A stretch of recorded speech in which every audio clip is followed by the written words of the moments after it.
Yeah, you're live. We are live. Wow, it's happening. Habemus Papam, It's happened. It was so exciting. Wow, that was an amazing. American Pope. Where were you? I was getting ready. I was then I just stopped and I went in our chapel and I took my little iPad in there and I was just in there praying and just watching. It was awesome. It was really amazing. You know, Yeah. you know it was amazing that I noticed in the audience when they announced everything, there were little kids crying, like little girls, and I saw men in suits and dads holding their kids. I'm like, you can just tell all walks of life just came out to witness this, and it was really beautiful. I don't think anybody saw it coming. I mean, a lot of people were, on media online of just like, hey, this guy's, could be the next pope. This guy, this cardinal, this cardinal, this cardinal.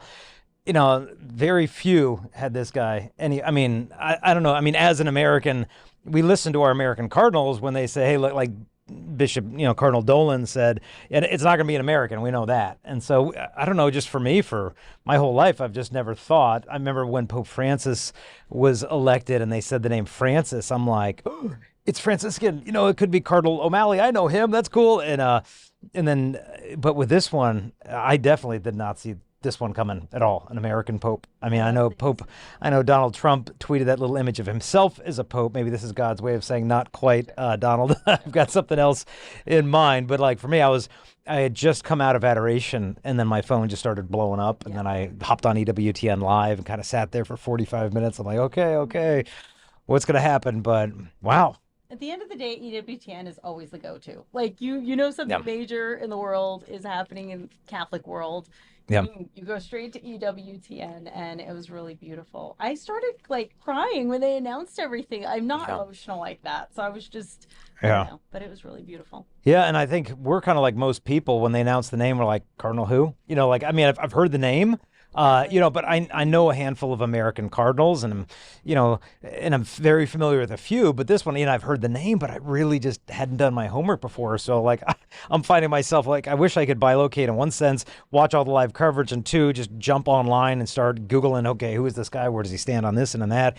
And have just seen a lot of mixed reactions of just people like, great. It's another 30 years of Pope Francis. The guy's only 69 years old. This is Pope Francis the Third. That's it. I'm going to become Orthodox. I'm out of here. And it's just like, dude, come on. I mean, it's like Ellen DeGeneres saying, okay, Trump is Pope. I'm moving to England. It's like, like, come on, people. Like, the popes don't run the church. The Holy Spirit runs the church. And so, I think beautiful, promising signs. One, the name Pope Leo the 14th. Now, Leo the 13th is the one who gave us the prayer to St. Michael the Archangel. And so that to me is a beautiful sign. And then him, coming out in more traditional garb, dressed as the Holy Father. Major. That was cool to see, but definitely was not seeing an American Pope. But I think what we gotta really keep in mind his first words when he came out to the loggia, "Peace be with you." It's the first thing that Christ said upon rising to the dead to the apostles in the upper room, just peace be with you. Everybody's kind of in a tizzy trying to figure out who is this guy, where is he going to lead the church? But it's like, okay, as intently as we've been praying, hopefully in the last 2 weeks for the Holy Father, the cardinals electing him, keep the momentum going. Keep praying for our Holy Father, because like I said, peace be with you. This is what we need to keep in our hearts right now. Instead of just falling into this quick left, right, conservative, liberal, where is he? Who's he in alignment with? It's like, this is our shepherd. I mean, I've seen people saying he's an anti-pope. I'm like, just cut it out. Okay, like just stop it. Like, pray for our Holy Father. And some people, it's interesting because all the world is glued in right now. The Pope, some people, evangelical Christians watching this, and some of them wondering. I mean, in that moment, everything stopped. Yep. Everything stopped. Where do we even get this idea of Pope? I think it's good to just cover that a little bit. This was something that God was leading us into from the times of the Old Testament. I mean, you've heard the verses in Matthew 16, where Jesus says to Peter, "You are Peter, on this rock I'll build my church. The gates of hell will never prevail against it. I'm going to give you the key to the kingdom," all that stuff. Jesus was actually quoting the Old Testament when speaking to the apostles. He was quoting Isaiah 22:22, because back then you had the kings running over Israel, and the king didn't have, a queen being his wife, because the kings back then would have dozens of wives, concubines, all that stuff. So how do you pick? Okay, you're my favorite wife, you get to be the queen. No, the queen was always the mother. And so the person that would serve as kind of the chief steward to the king would kind of be his prime minister. And if you read Isaiah 22:22, there is an instance where the king is deposing one of them and basically says, no, you are corrupt, and I'm going to take the key from you and I'm going to put it to the next guy, because the chief steward would actually wear on his shoulder the keys, physical keys that the king would give to him as a sign of his authority, because the king could be busy out foreign diplomacy, fighting wars. He always wasn't physically present in the kingdom. And so he would physically give a set of keys to his chief steward, who would wear them in this pocket. And when the chief steward would die or be deposed, the keys would be taken from him and passed on to the next chief steward, who would rule with the authority of the king in the king's absence. And so it's a sign of succession and authority. And so Jesus, and you read that in Isaiah 22, it says, I'm going to place the key over to this guy instead of you. Whatever you open, none shall shut. While you shall shut, none shall open. You hear all this. And then the first century Jews, the apostles, hear that and like, wait a minute. He's reviving this institution. He's, in a sense, giving to Peter his authority because his absence physically is coming soon. And so they all would have understood this. And then Peter was given the keys, a sign of authority and succession. Then Peter gave them to Linus, Linus, Anacletus, Anacletus to Clement, Clement to Varistus, all the way down more than 260-some popes in unbroken succession to today, Pope Leo the 14th. And so rejoice. That's the news when the cardinal comes up there. I come with great news. The Holy Spirit's in charge of this. And so don't freak out. Just be at peace. Just rejoice. Pray for our Holy Father. I mean, how exciting to have an American Holy Father. And when they announce, I'm like, oh, cool, we're going to hear him speak in English. And, he starts off with Italian. And just a minute or two, and I'm like, you know what? I don't think he's going to speak in English. I think he's going to deliberately not speak in English. And he went into English, and then he spoke in Spanish, and then he did a little Latin, the Hail Mary in Latin, and moved on. And I see, okay, I see what he's doing here. He's basically from the get-go setting the tone of, this is not going to be a centralization of global power in America. We've got Trump and we've got me.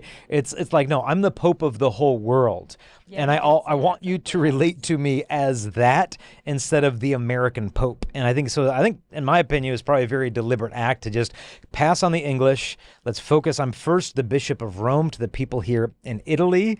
And then I'm going to speak in Spanish because I'm the Pope of the whole world, as they should be. And then in the traditional language of Church, the Latin. And so I think it was very deliberate, his choice of not like, hey, I'm the American Pope, I'm going to talk to you guys in English out here. It's like, no. So he's coming to us in the traditional papal garb, wearing the papal stole. So rejoice, be at peace. God's in charge. Take comfort also in, let's talk about the Queen Mother, because he did honor the Blessed Mother in a really special way. And we all said a Hail Mary together. I don't know about you, but I said that along with everybody else. And it was really beautiful. And it gave me a lot of peace and comfort knowing that he embraced Our Lady up there for the first time, that he embraced us. So take comfort in that, because that's a big deal. And I think we all have our kind of our favorites going in. I want Cardinal Sarah. I want this, Cardinal that, and you get all excited. Then when they said Cardinal Robert, I'm like, oh, Robert, Sarah, like it's going to happen. And then I'm like, okay, wait, who's this guy? What's going on? Pause. And it was because I remember Benedict was elected. Benedict, everyone just went bananas because, everybody loved Benedict. They're familiar with Benedict. We're not familiar with this man. Who are you? But let him introduce himself to the church. In a sense. Oh, for those of you that were watching, he blessed any items. They even said that on EWTN, any blessed items that you want. I ran and got my rosary, I have. But they also said that you get a plenary indulgence as well when he gives that blessing for the first time. So that was really neat if you didn't know that. And then remember the plenary indulgence. Plenary indulgence is the remission of temporal punishment due to sins which guilt has already been forgiven. And there are some prerequisites with gaining a plenary indulgence. And one of the most often looked ones is a complete detachment from sin. I remember I forget what saint it was there, I don't know if it was a papal audience or whatever, a plenary indulgence was given and the saint was revealed. Yeah, only 2 people in the whole audience actually received it because the rest just thought, okay, I got to check this box and check this box and retain my affection for sin and say these prayers and I'm good to go. This is a part of it. Yeah, say your prayers for your Holy Father, but also renounce your affection for sin to be the recipient of these graces. And so, again. Can you explain explain to them, just for those of you that are like plenary indulgence? I got a plenary indulgence, but Yeah. what do they have to do? They have to go to confession? Do they have to go to mass within a week? Is there specific prayers you say? Do we just receive it because we were there? Yeah, you How does should that work? go to the Sacrament of Reconciliation. I think you went yesterday, so Does that count? you're covered. Yeah, you're good. Okay, You're good to go. good, You're good to good, go. good. So yeah, you have Sign me up. anticipatory graces received. Prayers for the Holy Father, but then again the renunciation of the affection of those of sins. Affection, Yeah, meaning yeah, just the attachment. attachment of the sin, Attachment. and we can't obviously achieve a perfect, but a sincere act of the will to cut off from all of those things to receive the grace. So man, big news today. Boom. But again, I just want to reiterate, a lot of times, like when people fall in love, relationships, they meet each other. First thing, unfortunately, people do right now is they fly to social media, they get on the person's Snap, they get on the person's Instagram, Stalk and 'em. they go back like Stalking. 4 years in their history of just like, The oh, former Cardinal Prevost's Twitter account shot up from like 10,000 followers to 100,000 followers in the Oh 10 my minutes after he was okay. announced. I need to And follow him. I need to follow it's him. it's a lot of very American news articles. So that's been I Oh, think it got deleted. I can't find it anymore. Oh, Maybe really? I'm just like maybe I just was distracted because I was trying to set this stream up. But I saw it and I was like, those are some interesting news articles he's tweeted. And then I tried to archive it uh-huh. and it's gone. Gone. It's gone. Couldn't find Okay. it. Yeah, no, So I mean, hopefully somebody archived it, but yes, the literally that exact thing did happen. yeah, and his new Twitter handle is going to be, what is it, Pontifex? Is that the Pope's one? So Yeah, they had it saying Sede Vacante. I'm gonna check and see if they put see if they've got the picture up yet. okay, so they actually got a Sede Vacante Twitter handle for a week. No. So at Pontifex, okay, so it still says it. If you go to x.com/Pontifex, Uh, currently it says Apostolica Sedes Vacans. So then okay, instead of, because it used to say Pope Francis with a picture of Pope Francis, and right now it's just the keys, and it says Apostolica Sede Wow. Vacans. The okay, seat is empty. okay. Give him a So couple hours. Yeah. yeah, Yeah, and so I'm yeah, I just mean, saying if they had me, it'd be fixed already. So yeah, yeah. Well, thank goodness we have Josiah instead of the Holy See. But yeah, so I mean, there's that temptation when you date someone, you're hopping on their Instagram, you're just digging back 5, 10 years, and like, oh, look at them on this. You see pictures of them with their cousin, their dog on vacation in New Hampshire, and it's like you don't even know the person's middle name. And you're already like doing all this detective work. And I'm not saying, don't go back, because we're all really curious. Who is this man? What are his convictions? What is his prayer life like? What are his policies? What type of bishops, did he choose? Because, he played a major role in the church in selection of bishops in the last couple of years. He became cardinal in 2023. And so everybody's going to be doing their homework. It's like, fine. Yeah, totally natural. We all want to know where is he coming from? Where is he at? But I just also want to encourage you to give him a chance to reveal himself through his first encyclical. We don't know what it's going to be about. Like through his first homily, when his installation, mass happens, and like let's let him speak himself to us, because I know what it's like. Everybody does, to be misrepresented online, social media, things taken out of context, and like, okay. I'm not saying suspend all judgment. Do your homework if you want, fine. But like, let's also give our Holy Father the opportunity to reveal himself. And what the focus of his pontificate is going to be. He mentioned oneness and unity. Like, imagine if we could grow in that in the church, like especially with our church in the East, Christian brothers. I mean, imagine if the church would just breathe with her lungs at the same time. What Christian unity would actually look like. Imagine what it would look like not to have 30,000 Protestant denominations, the Catholic Church, the Eastern Orthodox Church over there. Like, what if we were one? Like, could you imagine if that prayer of Christ came true, what would happen on earth? And I think we just give up praying for this kind of stuff, but it seems to be on the heart of our new Holy Father. And so maybe something should be more on our intercessory radar as well. At the end of the day, Jesus is the boss. Period. Yep. also Pope Leo XIV will very likely be Pope for the 150th anniversary of Rerum Novarum, Mm-hmm. which is the seminal encyclical of the Catholic social teaching, Mm-hmm. which has had 5 or 6 now on the anniversary of encyclicals. Wow. Quadragesimo, Quantissimo, I think it's yeah, and then Centesimus Annus Okay. by John Paul II, and then yeah. So I think there's 5 or 6. I can't remember all the years or the Latin words, but Yeah. it does every couple decades get a on the anniversary of. It's so important that it's had like sequels by pretty much every pope except Francis Really? and Benedict, Yeah. actually. Wow. So Leo the 14th will get to write on the Yeah. 150th anniversary of. Yeah, and it'll be interesting seeing in terms of him with Trump issues like immigration, where he's coming from. Holy Father's had a lot of experience in South America and Peru, understanding the situations in developing nations in Central America, South America, of people fleeing these extraordinarily corrupt political institutions, crime-ridden drug cartel situations to kind of find a new home in America, and like him understanding where they're coming from. It'll be interesting to see how this all plays out. But I can imagine the Cardinals thinking, okay, I know no one's thinking of an American Cardinal because you don't want to centralize too much power in America, but perhaps there could be a balancing out in a sense of looking at tough issues like immigration from a truly Catholic perspective instead of simply a Republican perspective or a Democrat perspective. A lot of people think, oh, a church is teaching on, social teaching. That's liberal social justice, kind of stuff. No. This is heart and core of the Catholic churches. These are the corporal works of mercy. And, having a pope to remind us of that, to me, is a good thing. Seems like it's a time of restoration. This is a beautiful new time in the church of just we're starting over, right? Yep. Starting over with the new pope. It's a new time. It's a new era. Jubilee. In the Catholic Church right now. And I just believe God's going to do really great things. And the graces are open and they're there for us for the taking in this Jubilee year if we want them. And even if you just focus on one thing in your life that needs that restoration that has maybe just been pushed off or sloughed off to the side, like just pick it up and give it back to God, bring it to his light. And I think he just wants to restore that part that maybe you don't want to face, that maybe is broken, that maybe has been too difficult, but the graces are there right now for you, for the taking, that you are God's people. You are in this with us, in this family, in the Catholic Church, and to take advantage of that right now.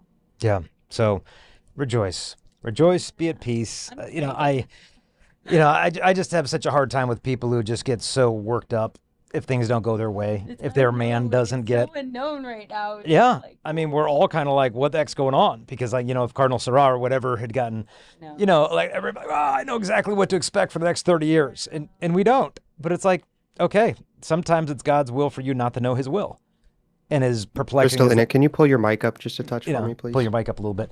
As perplexing as that could possibly be, that sometimes it's God's will for you not to know his will, that's okay. I mean, you can deal with tomorrow when it becomes today.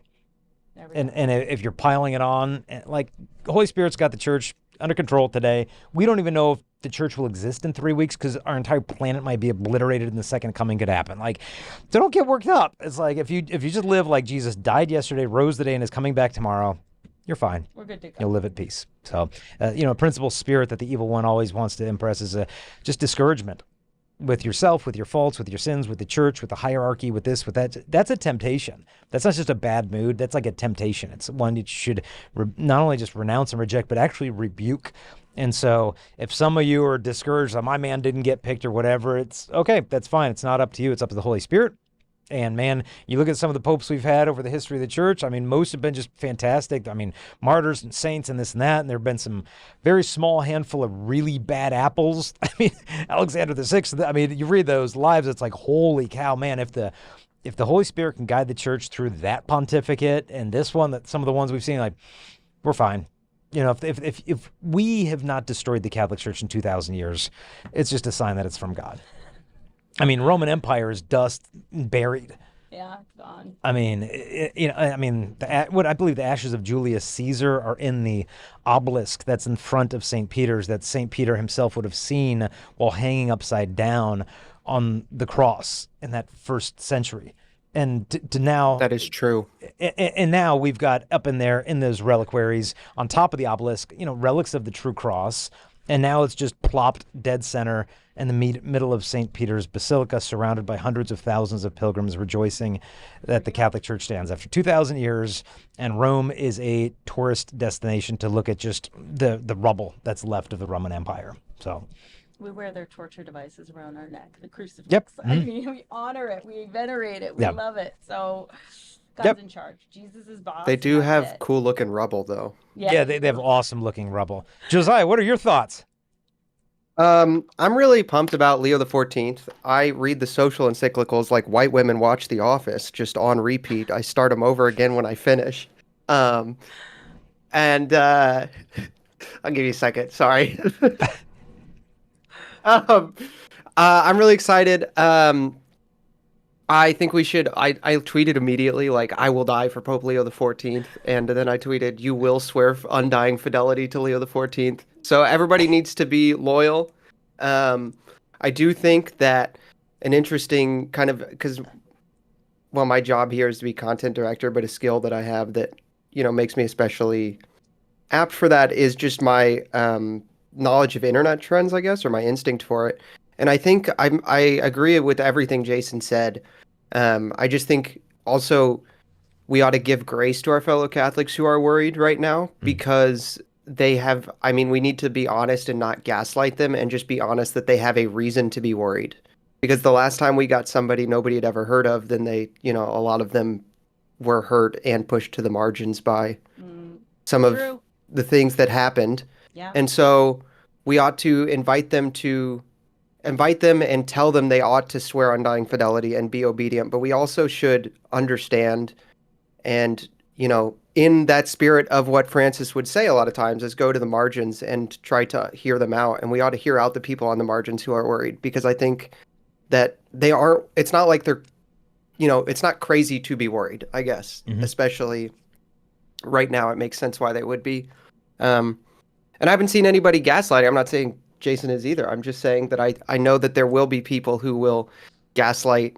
There will be in the next week some story will come out about His Holiness, and there will be a bunch of Catholics who get worried about it one way or the other, one side or the other, and the other side will treat them poorly for even worrying about it. And I think that's something we need to avoid in that spirit of unity that Jason was talking about.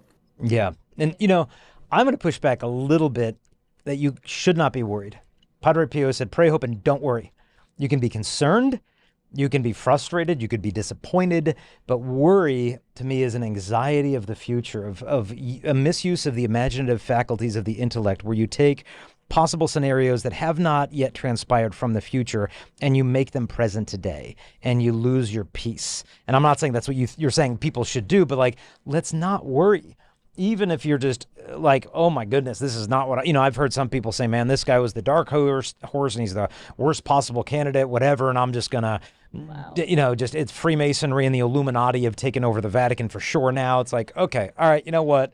No, Holy Spirit's in charge, but Yep. yeah, you're allowed to Yeah. feel what you're feeling, and I like what you're saying, Jose. Let's validate whatever people are feeling right now. Like, you're allowed to feel what you're feeling, but don't let it turn into anxiety. Don't let it turn into worry. Take a deep breath, breathe through your nose. The Holy Spirit's got this, and We're yeah. not, I can't imagine anybody out there is like, you know what? He's Pope, so I'm going to be Catholic. That's not what this is about, right? This is about our faith in Jesus and the Eucharist and what he's calling each of us to do. And at the end of the day, I'm not here for anybody but Jesus, right? That's why we are Catholic, for our faith, not for the recent Pope or, Yeah. the next Pope or the next encyclical. We're here Yeah. because we believe in Jesus and the Eucharist. And this is the one holy Catholic Apostolic Church, period. And that's really what it's about. Because the day that Jesus isn't here with us in the Eucharist, he's coming in the clouds, and that's the end, Yeah. It's over. Yeah. So, I mean, go ahead. Go ahead, Jason. No, I was going to ask. I was going to do a fun little exercise, like a fun little game, if you want to, because I think so. Jason and I haven't talked about this. We talk a lot about content stuff. We haven't talked about this at all. I know every Catholic had a guy they wanted, and we're saying don't worry about it. But I wonder, Jason, who was your guy, and what was the thing you were hoping he would do? Because I have an answer to this, and I think it's funny. So I figured you would, because every Catholic man has a guy and a thing they wanted him to do. I mean, I was thinking, I think he's going to be from Asia or from Africa. And if I had my pick, I'd pick Cardinal Sarah from Africa, and he'd pick the name Pope John Paul III. I mean, so like I had the whole thing, like this would be my Christmas list. No, this would be my Christmas list: the John Paul III, Cardinal Sarah from Africa, just a champion of evangelization and orthodoxy and zeal for souls, and yeah, rah rah rah. And so when that didn't happen, it's like, okay, who's this dude? Like who is this guy? What's going on here? So that would be, my fave. I mean, because let's be honest. I mean, Pope Francis, the pontificate has been a challenge. I mean, early on in Pope Francis' pontificate, some things were said on airplane press conferences, and my initial take was, oh, it was just probably a mistranslation in the Italian, or he was just kind of ad-libbing off the cuff. They probably just kind of misunderstood. I'm sure he didn't really mean to say that way. And then it would be another thing, and then another thing. And, after a while, I felt like I was just pope-splaining away a lot of this stuff. And then there came a point where I'm like, I can't do this anymore, because he does not share perhaps the same mindset of a John Paul or a Benedict, but he's still my pope, and I'm gonna still pray for him. Right. Do I wholeheartedly love every episcopal appointment that he makes in terms of you get the red hat and you don't? No. Do I like some of the ways that he's enacted certain legislation regarding Latin Mass and this and that, and how hard he's come down on this and not on those? Do I agree with it all? No. And it's been hard. It's been confusing, from Pachamama to Fiducia Supplicans, a lot of stuff. When all you were ever used to growing up was JP2 and Benedict, where the black was black, the white was white. And so I think a lot of people were really hoping, I hope the next guy is just going to create a lot more clarity than confusion, a lot more unity within the family. But let's see. Let's see what happens. See that triple crown come out. Oh, she wanted the tiara rolling out. Not rolling out. I did want the tiara, I will not lie. But I'm happy we got the stole and the stole. I'm really happy we got the stole. Yeah. Come out in that though. It comes out in different ceremonies, right? I don't know much about it. All I know is it's serious. Yeah. And it matters. So that was my Christmas list hope, was Cardinal Sarah, Pope John Paul III. But you?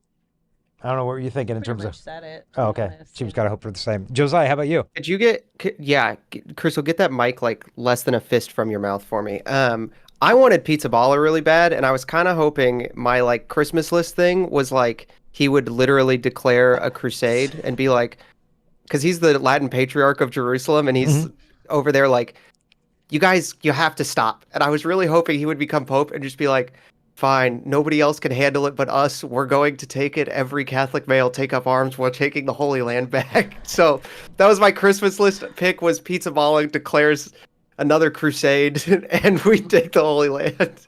All right, wasn't really on my radar in terms of, I mean, the name, yeah, but no, it would have not have happened. Yeah. It would not have happened. Doesn't mean I couldn't have wanted it. The name, I was hoping for Leo or Gregory, to be honest. I really wanted Leo or Gregory. Yeah, because I was thinking, okay, we're going to get a Paul the Seventh, or we're going to get a, There were a couple things people thought. Yeah. But I'm going to be honest, I'm really excited to go there for our pilgrimage now. Yeah.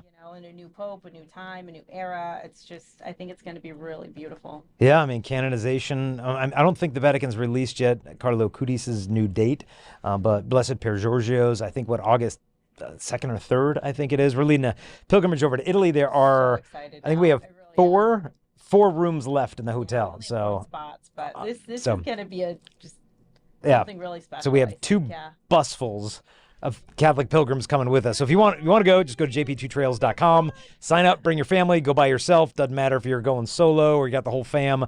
Like we said, we just heard from the pilgrimage company, we are 4 spots away from capacity. So if you want to go, meet the new Pope, see the canonization of Blessed Pier Giorgio, go to Venice, get to go to, where we're going to Turin, doing some hiking where Blessed Pier Giorgio went. Nothing over the top if you're not into hiking. So we're not going to be camping outdoors. We'll have nice hotels. Then down to Rome for the canonization. So if you're still interested, to me, it is exciting to get to see, because I was blessed to see John Paul. I was spoiled. I got to see him 24 times in person in my life.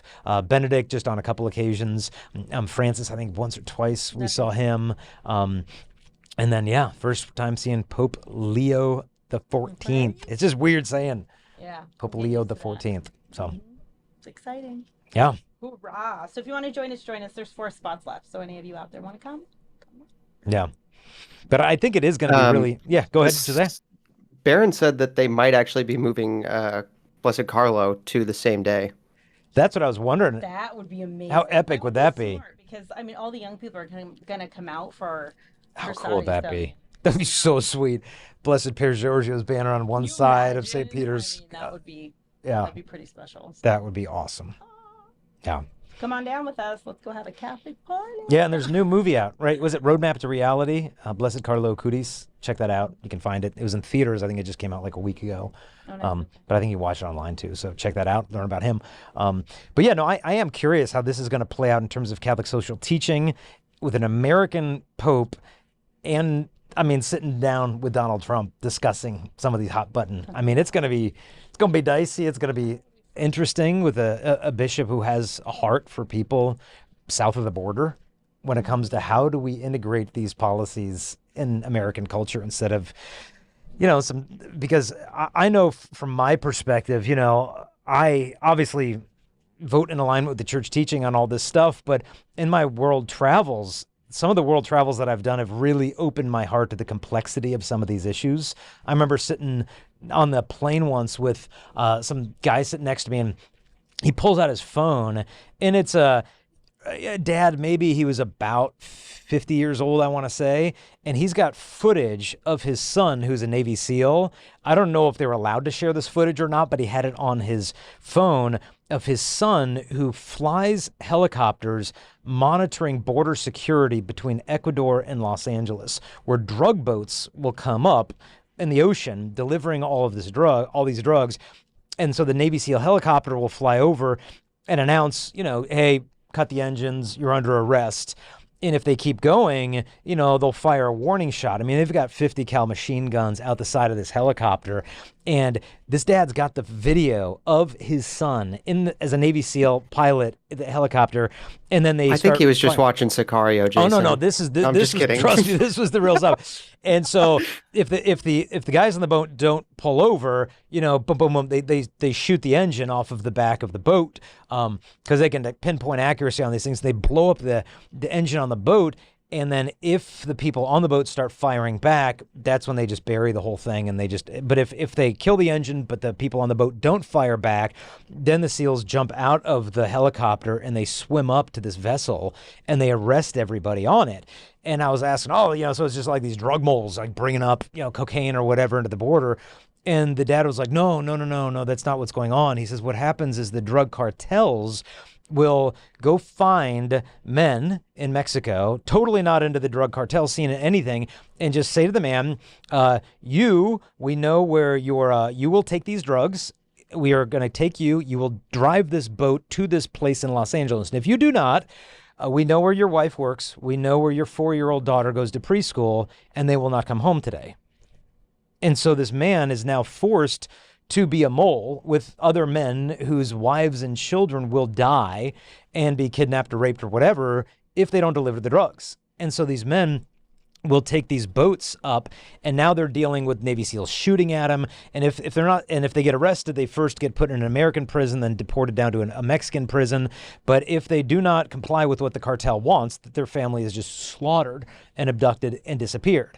And so I know my first reaction was like, oh, it's just some like drug cartel guy in a boat trying to deliver drugs to make money. It's like, no, that's a dad like me saving the life of his family by risking his own life to deliver drugs to cartel members north of the border. And you start to realize like, whoa, this illegal alien thing is a little different. I remember meeting a high school girl after a chastity talk at a public high school in El Paso. And she was being physically abused by her boyfriend while she's pregnant with his child. And we talked about, okay, what are we going to do here to make sure that you're in a safe situation? Because I'm a mandatory reporter and we can't let you or the baby get hurt.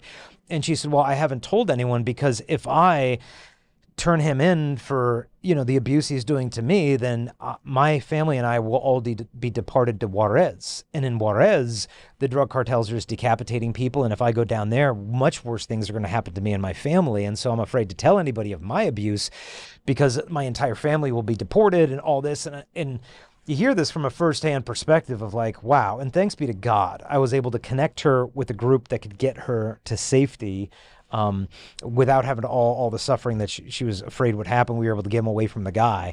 But it just really gave me a heart for like, this is so much more complex of a social issue than just throw everybody on a bus. I mean, what are we actually doing to improve the living conditions of those south of the border? I mean, and I'm not in for, well, I just let them all in, like, no, we need national security.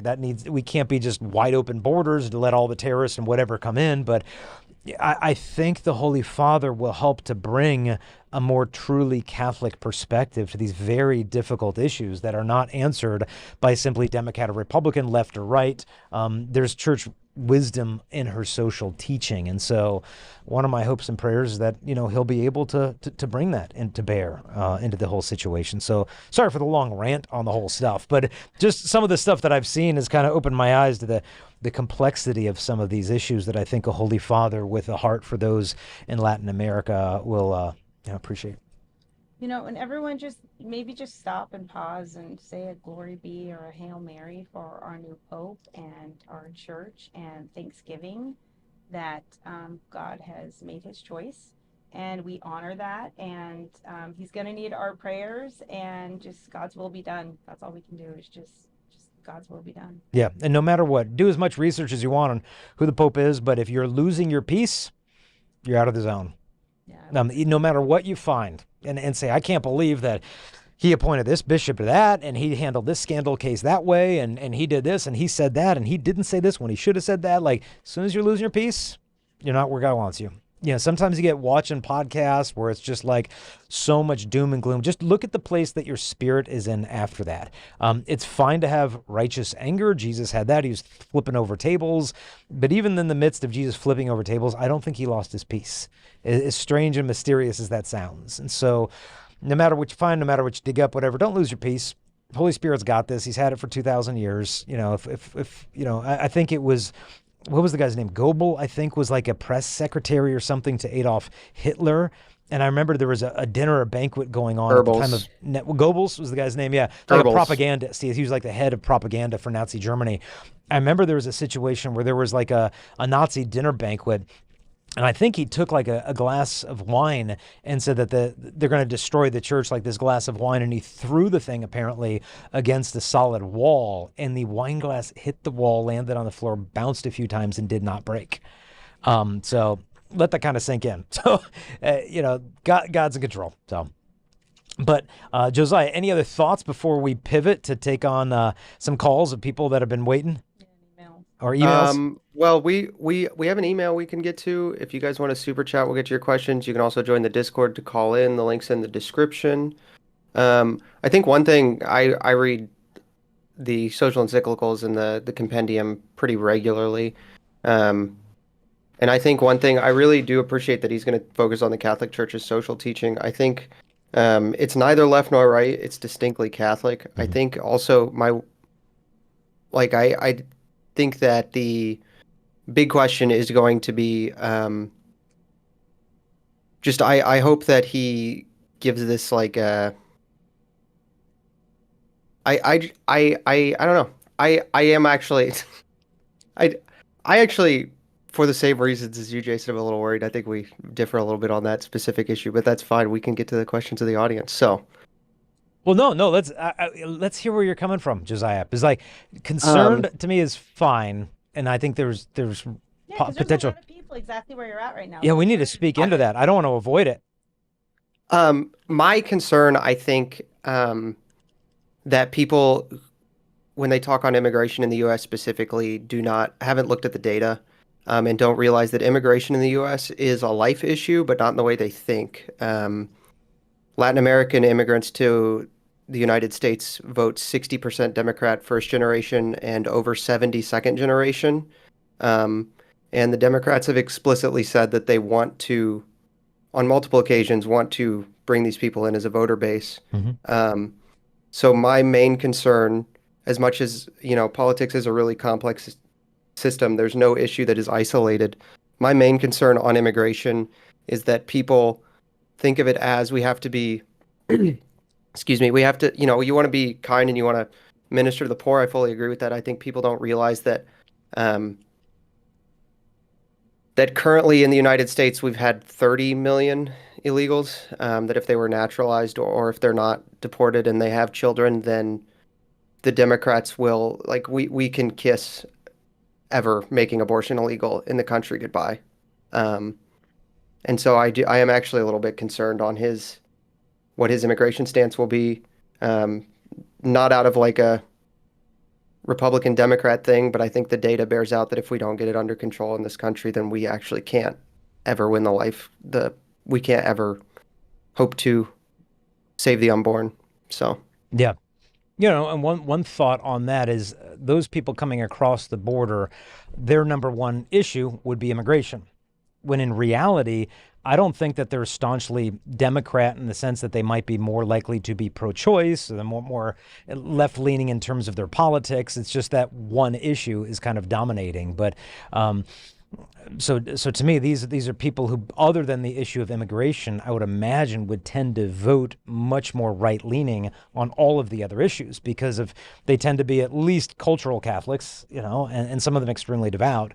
But that being the main issue that's kind of tipping them. But yeah, this does cross the line in terms of what's going to happen in terms of bigger pro-life issues, abortion, things like that. If things are going to be continuing to tip blue because we open the borders too wide. So yeah, typical not chastity conversations, but it's good to broaden the horizons a little bit and chat about different stuff. yeah, yeah. Yeah, so I can pull up we have an email, I can pull that up. Um, like I said, if you guys want to super chat, we'll take questions from super chats, and the link for the Discord is in the description. There's a stream stage in the Discord. It's right at the top. If you click that and raise your hand, we'll bring you up. You can chat for a second, and then we'll move on to the next question. Or Yeah, and so this is the however long.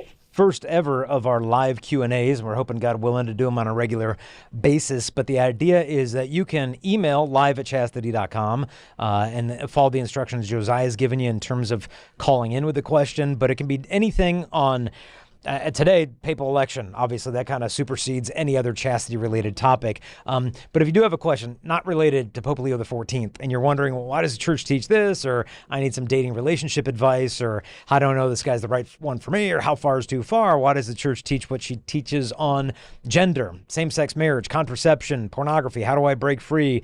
I got a kid who was identifying as this. What do I do as a parent? Whether you're married, single, religious, you name it, you got questions having to do with anything, life, love, anything in between, please feel free to send in the question. We'll take as many as we can in the 2-hour window that we've got today. And also, it's such a historic event that just happened, in the world, not even just our church. Yeah. Everyone's eyes and ears and everyone's glued to all of that right now. So it's a really big deal. It's very life-changing, I think, for millions and billions of people in the world that just happened right now. So there's just been a shift in our church, in the spiritual realm, everywhere, even in politics. There's been a big shift. So things are changing and moving and happening. Yeah, but it's the Jubilee. Let's not lose sight of that. It is. Yeah. Let's celebrate. Special graces. Chicago dogs for dinner, guys. There you go. Portillo's tonight for the kids. I know. We should eat at Portillo's. We should. That would be great. We gotta fix this. Everybody was talking about having pizza if Pizza Balla got elected, and now I feel like we just have to have an American food. So, all right. So we have a question here. It's kind of sensitive, so I'm just going to leave it anonymous. I'm sure this young lady will be able to know, she'll see this and she'll know that was her question. So, she emailed us at live@chastity.com and said, if you are pregnant and the doctor says that you can't have sexual intercourse throughout the whole pregnancy due to medical reasons related to the pregnancy, would it be a sin for a spouse in that situation to perform sexual acts other sexual acts that doesn't involve the man ending the sexual act inside the woman as that specifically is considered dangerous for the pregnancy. Um, and then she said she has some more. She says, from what I understand, married couples can be physically intimate in different ways, but what's important is the husband finishes the sexual act inside his wife. As a result, this allows both unity and the possibility of procreation, which is what the sexual act must involve in marriage. In this situation, however, the couple is obviously open to life as the wife is already pregnant, so would it still be a sin? Um, Okay. yeah. Yeah, no, very good question. First thing we need to address is that word open to life.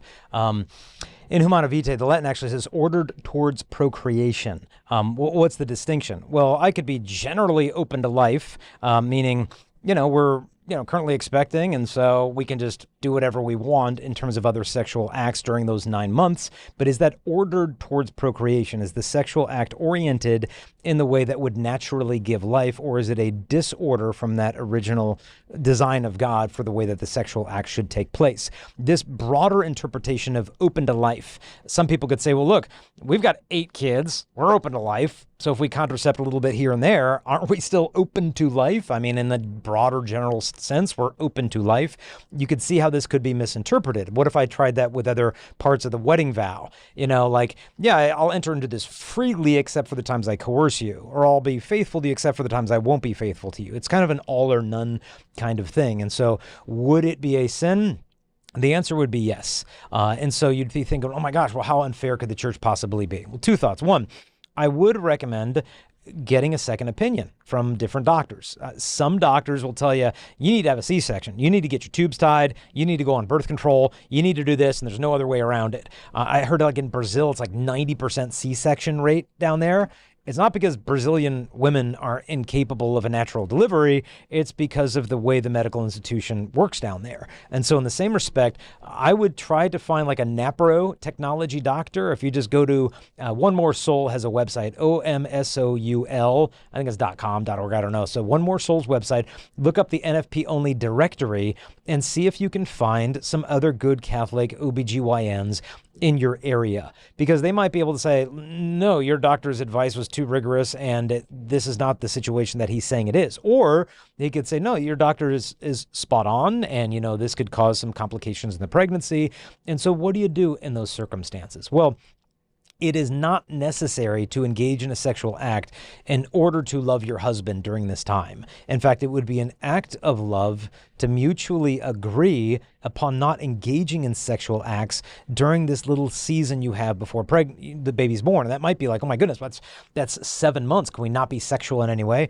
There's lots of ways to express intimacy that don't need to involve the culmination of the sexual act outside of the natural way. And so there's ways to be physically close, to kiss one another, to hold one another the simplest way to put it is that the seed belongs in the garden.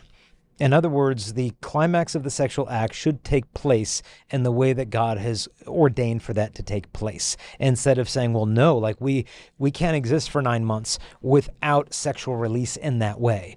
I think what you'll find is if you start teasing your sexual desires, you'll think, I need to have this outlet. And if I can't have this, maybe God is bringing to the surface things that might need to be healed of like, do I really know how to show love to my wife in non-sexual ways? Because if you were abstinent prior to marriage, or maybe you made some mistakes and you started over, you realize during that season, hey, I can show love for this woman with our clothing on. I can show love. I can love this woman without making love to this woman. And so when you've learned that abstinence can be an expression of love prior to marriage, then you can bring that skill into the sacrament of marriage. And again, learn my abstinence with you for the next couple of months of our marriage is going not to be a rejection of love, but an expression of love. And as a result, the intimacy between the two of you could actually deepen that, hey, maybe instead of making love tonight, let's pray a rosary. Let's hold each other. Let's talk. Let's do this. Let's go have fun. There's so many ways to be intimate with your spouse that don't involve the culmination of the sexual act. And so I remember talking to a high school boy once, and he came after the talk and he said, man, your talk really hit me. And he was there right next to his girlfriend. They both came up to me. And then he said, look, yeah, we are having sex. And after your talk, we're going to stop.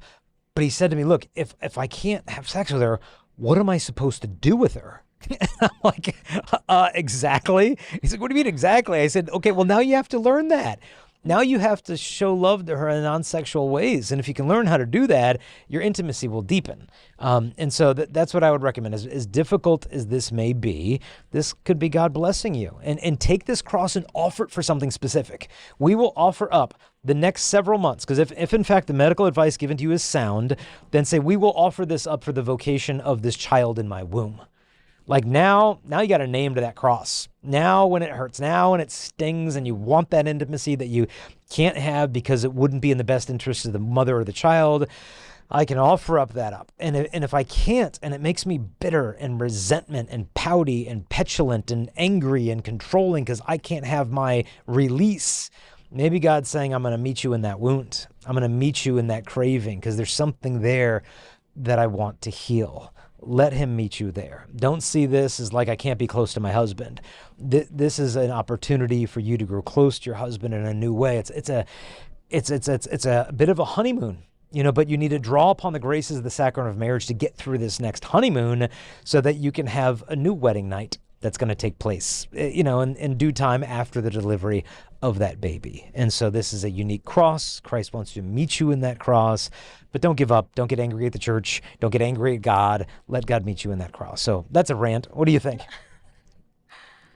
You don't want to look back on this time and regret it and say, oh, I wish I didn't act this way, or I wish I wasn't resentful, or I wish I wasn't angry, or I wish I didn't do this and make these mistakes. You don't want to look back on this time. Maybe just honor and pray through it, see what God wants. I definitely would get a second, maybe third opinion on that.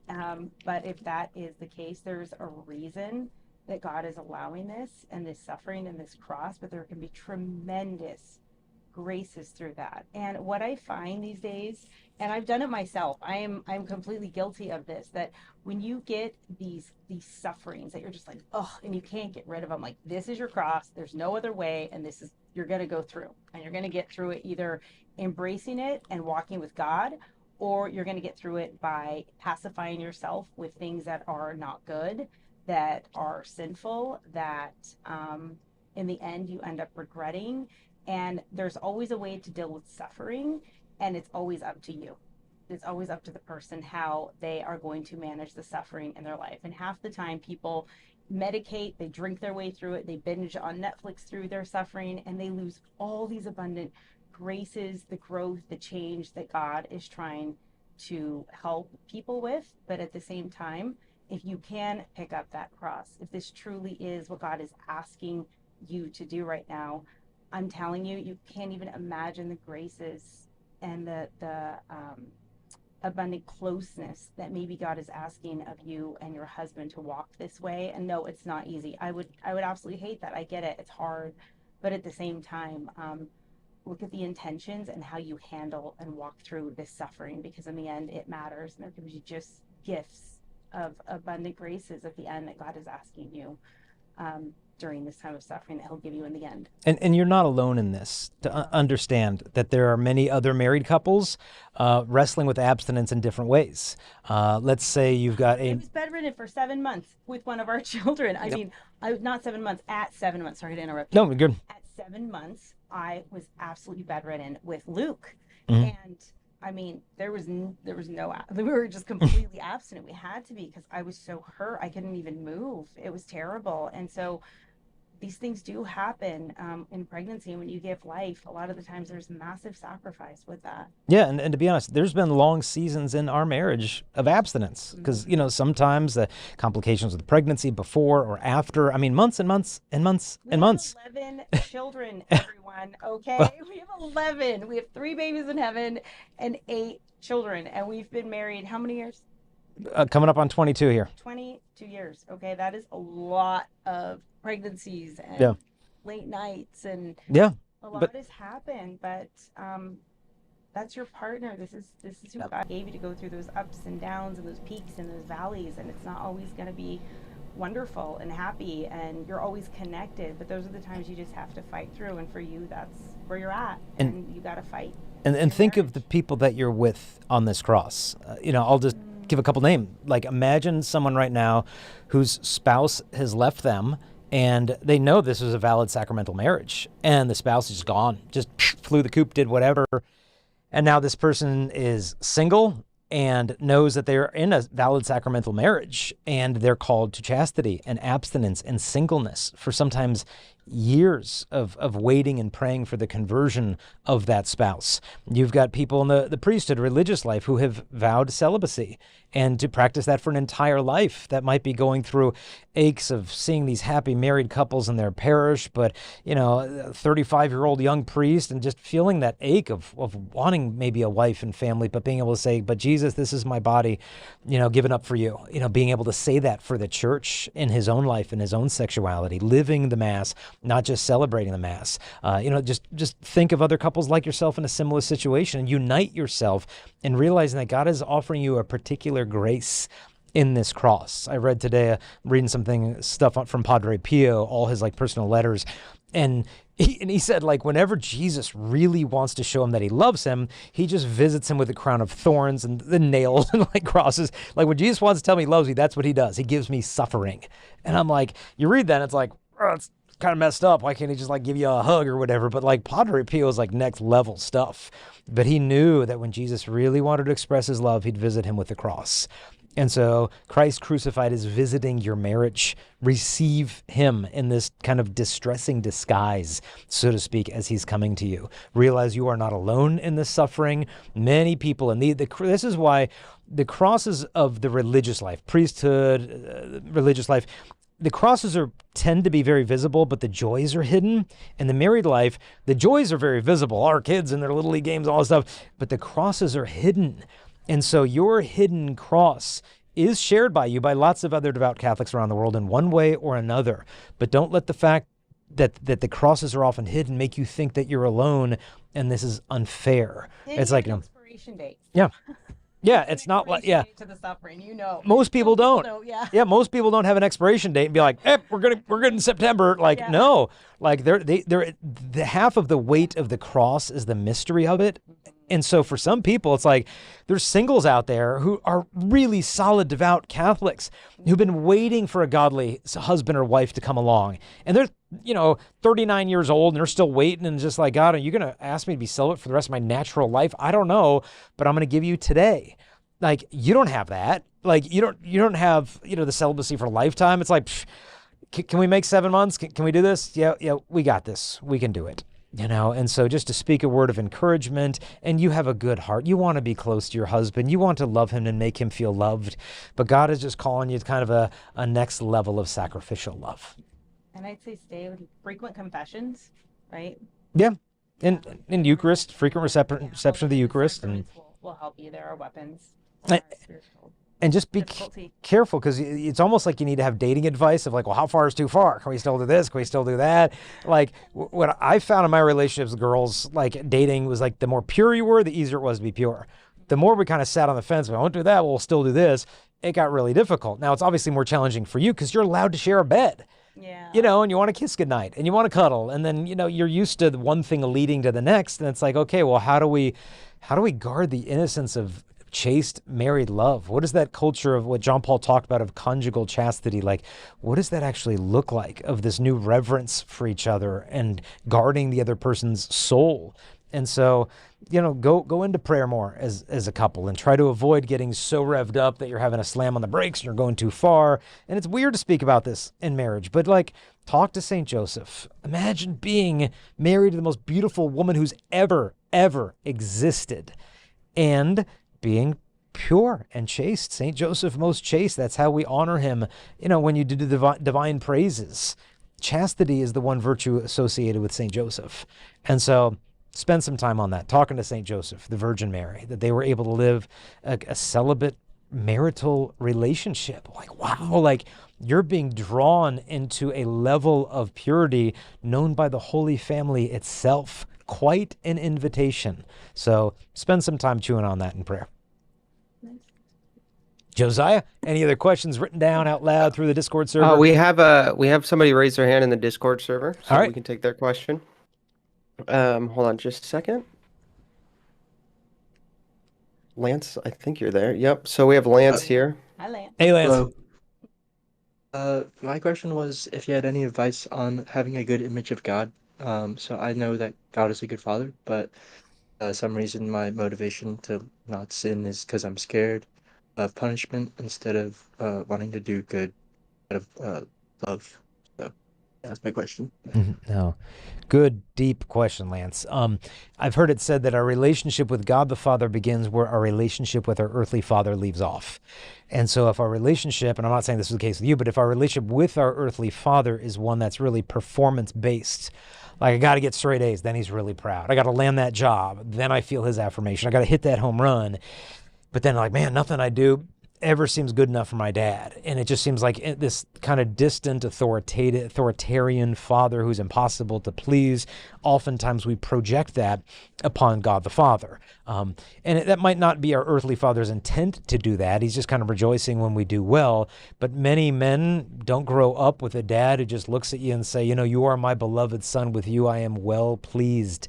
And that you've got what it takes and you're my son. That kind of, there's a father wound in the hearts of many men that just haven't received that.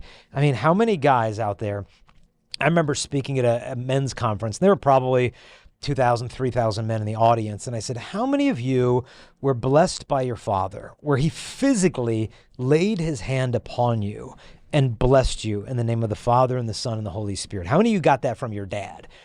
I think maybe 5 guys out of like 2,000 or 3,000 raised their hand. And it's just like, whoa, like blessing means something. I mean, you read about the patriarchs in the Old Testament and Esau and Jacob, like blessing, there was something of substance being passed on there. And I think we're just living in a generation of men who have not received the substance of a blessing from the Father. And so maybe you did and you got that, great. But if you feel that there might be a father wound there, something maybe worth exploring in counseling, of finding a good Catholic counselor. Because a lot of times we try to look at purely spiritual solutions to these issues, but many of them have human origins in the roots of like, does some stuff in my family tree need to get worked on, like healing in my family dynamic? Maybe some of that stuff needs to get addressed, and when that gets loosened up and healed, a more natural relationship with God the Father can flow out of that. Obviously, that's not always the case. And so in terms of what do I do to restore my image of the Father, come to him and ask for that restoration. When you need something in prayer, ask for it. I remember being over in New Zealand, and there was a group of nuns there that wanted to do like this nativity play thing. And one of the nuns was really extravagant. She wanted real baby Jesus and real donkey and real hay and everything. And the other sister's like, that's great, but like, where are we going to find a donkey? Like, we live in New Zealand, like the largest native mammal in New Zealand is a bat. Like, they don't have cows running around and this and that unless it's like imported. So where are we going to get a donkey? And the sister said, well, let's just do a novena to St. Joseph, because he found a donkey for the Holy Family, so he'll find one for us. Well, that's logical. So they did a novena to St. Joseph, and the sister said, get out a piece of paper, draw a donkey on the paper, put it under your pillow. At night, you'll feel the paper under your pillow. You'll remember the novena. You'll pray for the donkey. So they did it for like 9 days. And then some weird dude just shows up at the convent, like legit with a donkey. And they're like, oh, praise God. And then they looked at the donkey. It had no tail, just like a flat rump, like it had never been there before. And they said, we should still be graceful. It's still a donkey. We just, I don't know, point it towards the back of the manger so no one recognizes the missing tail. And they went back to the rooms. And the sister looked at her drawing and she's like, oh, that's interesting. And then she called the other sisters, go get your drawings. They went all, fetched all the drawings, brought them together. And lo and behold, true story, every single nun in the convent forgot to draw a tail upon her donkey. And so the moral of the story is when you ask God for something, it really helps to be specific. But this is just like Jesus Christ, the bridegroom to his brides, the sisters, just having like a sense of humor with your wife of like, I'm going to send you a tailless donkey because you forgot to put the tail on the donkey. In the same respect, if you feel that the Father's distant, just ask him to start showing himself to you in different ways, of the ways that he rejoices in you because you're his son, not because he did perfect, not because you went 257 consecutive days without looking at porn on the internet. Now he's really, really happy with you. It's like, no, like sometimes at night I'll walk into our kids' rooms and I'll just look at like little boy Lewis sleeping, 5 years old, and just see his little chest going up and down and his just little, and I'm just ravished by what a beautiful little boy he is. And sometimes I'm just playing catch in the backyard and I know what pictures of me look like when I was 5, and like he really looks a lot like me, and it's like, this is so weird. I feel like I'm playing catch with myself as a 5-year-old, and like his temperament, his joy, I'm like, I wonder if I was like that. But I just see my image and likeness stamped upon him, And it just makes it so easy to love him because you just see yourself in him. But God sees you, his image and likeness in you, and he loves you because you're his beloved son, and with you he is well pleased. And so to rest in that sonship, and if you have difficulty doing so, spend some time in prayer, ask for that gift, and don't be troubled if you don't feel the feelings. Like sometimes God makes your prayer particularly dry because he's creating in you true devotion, which is when you are devoted to God, not because of what he gives you, but because of who he is. Because if prayer was just all these ecstatic, mystical experiences, we would probably just do that for ourselves. And so he weans us from that to make you grow in true devotion. So those are my thoughts. Yours on God the Father? I could not, and I've said this before, like I could not see Jesus as Jesus the man, or I couldn't even get close to God the Father at all, because I was so hurt by men growing up and as a little girl. And as I slowly started to heal, and as I went to counseling, and I really started to deal with certain issues in my life, or issues of abandonment that I had of my dad, or things that were done or happened, then slowly I was able to get past just seeing Jesus in the Eucharist because he was safe. I could see him as that man. And after I was healed of those things, I could have a relationship with Jesus, but then also it kind of crossed over to God the Father. Because you can't go get to God the Father without going through Jesus, right? And to maybe step back from God the Father and hone in on where your relationship is with Jesus, and maybe strengthen that, and how maybe you see yourself as a man. Are you confident in your manhood? Are you confident in who you are and who God is calling you to be? Or are you scared of where he's calling you? Are you holding back from God things he's asking you to do? And so maybe it's kind of hindering you and keeping you from kind of jumping into that relationship the way he wants you to, because you're afraid of what he's asking of you. And if God is asking you of something that maybe is difficult or hard, or that you're just ignoring and trying to pull God in this direction when he's pulling you in that direction, it's harder to have that kind of relationship, and kind of see him when you're kind of fighting against him in your own life as well. So maybe go to adoration and just contemplate that, and always just do that spiritual inventory of, when's the last time I went to confession? How often am I receiving the Eucharist? Where am I falling? And because that also will hinder that relationship with God, because our faith is very relational, and what we do affects that relationship with God and how we're living. And so if you're doing one thing on the side and then trying to find God here, it could affect things. I hope that makes sense. Yeah. And one thing I would encourage you, talk to the Father about this. Like go into prayer and very slowly, speak slowly, talk to him about this. Like, I feel you're this. Like, just talk to him about it. Like, God, I see you as like the eye of Mordor. That's like, I see you over there. You messed up again. Like, just let him have it lovingly. Of just like, yeah, I really don't get that you love me, that you look upon me with fondness, that you're pleased with me. I just talk to him. So in this place that you think that you're distant from him, that's the door through which you walk to meet him. So, yep. Josiah, any other questions coming in or topics to tackle? I am not seeing any other questions right now. I think everybody's So- glued on their TVs with Pope Francis. We would be as well. I know. But I figured that'd be rude to. I know. I'm I just was gonna like, check wait. some live coverage real quick. Oh, no way. So I like, know. yeah, no, Yeah. So he had we could do some Pope Leo stuff. I've got some Pope Leo facts that are coming in. Because I don't know anything about him. We had Okay. on this, and I had to If you want, we could do some Pope Leo facts. Yeah, let's do some I've got some cool Pope Leo the some cool- 14th some facts.